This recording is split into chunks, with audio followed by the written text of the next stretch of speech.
அனைவருக்கும் வணக்கம். இதில் பாருங்கள், நல்லா உத்து பாருங்கள். ஒரு வாயில்லா ஜீவனை ஒரு பெரியவர் போட்டு அடிக்கிறாரு. ஆனால் இது சாட்சி இல்லைங்க. இவ்வளவு வீடியோ இருந்து அவர் எதை அடிக்கிறாருன்னு கண்டுபிடிக்க முடியலையாம்மா. வாயில்லா ஜீவனுக்கு எந்த காலத்திலையும் தீர்வு வராதுங்க. அவங்க வாழ்நாளில் அவங்க பிறப்பு எடுத்தால் அவங்க சாகிற வரைக்கும் இந்த மாதிரி கஷ்டங்களை அனுபவிச்சு தான் ஆகணும்னு ஆண்டவன் விதிச்சிருப்பான் போலங்க. எங்கே போனாலும் இவங்களுக்கான தீர்வு கிடைக்கிறதே இல்லை.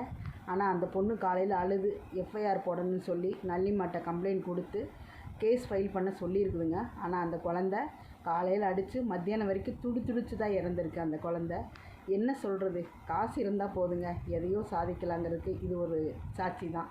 அந்த குழந்தை இறந்தது தான், அடித்தாச்சு, இறந்து போச்சு. இன்னும் என்ன பண்ணியும் அந்த குழந்தை திரும்பி வரப்போகிறது இல்லை. ஆனால் இன்னும் இந்த கொடுமைகள் நடந்துக்கிட்டே தான் இருக்குது. எத்தனை விழிப்புணர்வு கொடுத்தாலும் இதிலிருந்து இந்த குழந்தைகளை தப்பிக்க வைக்கிறதுக்கு ஒரு வழியே இல்லைங்க.